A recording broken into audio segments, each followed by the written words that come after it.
नमस्कार दोस्तों, आपका मेरे चैनल पर स्वागत है। आज हम आपके लिए प्रेरणाप्रद दृष्टांत से एक बहुत अच्छी कहानी लेकर आए हैं। बहुत ही रुचिकर और शिक्षाप्रद है।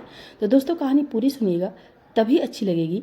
और कहानी अच्छी लगे प्लीज़ लाइक कर लीजिए, और नए हैं तो चैनल को सब्सक्राइब भी कर लीजिए। पिता के क्रोध से नचिकेता यमराज के घर का अतिथि हुआ। मृत्यु के पश्चात उसके माता पिता ने भी पुत्र वियोग में प्राण त्याग दिए। स्वामी भक्त नौकर पौंड भी मर गया। जब नचिकेता यम के यहाँ पहुंचा तो वे उपस्थित न थे। यमदूतों ने उसे यमपुरी में भूखा प्यासा छोड़ दिया। 3 दिन तक बेचारा बालक भूखा प्यासा फिरता रहा। चौथे दिन यमराज ने बालक नचिकेता को बुलाया। तुम 3 दिन से भूखे प्यासे पड़े हुए हो बालक। हाँ महाराज, अच्छी बात है। यमराज कुछ गंभीर हो गए। बोले, तुम 3 दिन हमारे यहाँ बिना खाए पिए पड़े रहे, अतः मैं तुम्हें 3 वर दूंगा, मांगो क्या मांगते हो। नचिकेता डर गया। बोला, क्या जो मैं मांगूंगा वही आप दे दीजिएगा। यमराज ने कहा, हाँ नचिकेता, डरते क्यों हो, तुम जो चाहो मांगो। नचिकेता ने कहा, मैं पहला वर यह मांगता हूँ मेरे माँ बाप जीवित हो जाएं। दूसरा वर यह चाहता हूँ कि मेरा नौकर भी जीवित हो जाए। तीसरी मेरी प्रार्थना यह है कि मेरे नगरवासियों को अन्न की कमी न हो, जिससे वे भूखे लोगों की सेवा कर सके। यमराज ने बहुत प्रसन्न होकर कहा, अच्छा ऐसा ही होगा, किंतु बालक तुमने अभी तक जो कुछ मांगा है दूसरों के लिए ही मांगा है। अब कुछ अपने लिए भी मांग लो, मैं तुम्हें एक बार और देता हूँ।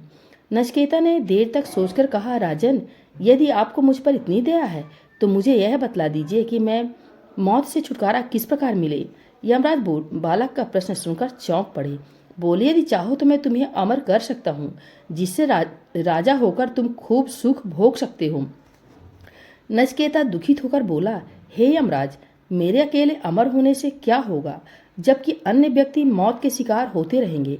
यदि आप मुझ पर दया दिखाना चाहते हो तो वही ज्ञान दीजिए जिससे मौत से छुटकारा मिल सकता है। यमराज ने इस प्रकार क्रुद्ध होकर कहा, देखो नचिकेता, यदि अधिक हठ करोगे तो तुम्हें अभी फांसी पर लटका दिया जाएगा। जिस ज्ञान को तुम सीखना चाहते हो वह एक गुप्त मंत्र है जो मनुष्य को नहीं बताया जा सकता। नचिकेता ने धैर्य से कहा, यमदेव, मैं फांसी से नहीं डरता, मुझे वही मंत्र बतलाइए। नचिकेता डटा रहा। अंत में हम बोले, नचिकेता, मैं तुमसे बहुत प्रसन्न हूँ।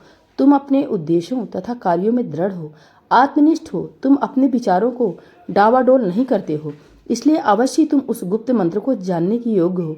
यह कहते हो यम बालक को एकांत में ले गए और उसे उपदेश देते हुए बोले, तुम्हारे शरीर में ही परमेश्वर है, जरा आंख खोलकर देखो, मुक्ति तुम्हें स्वयं अपने कर्मों से ही प्राप्त होगी। नचिकेता देर तक सोचता रहा, उसका चेहरा खुशी से दमक उठा।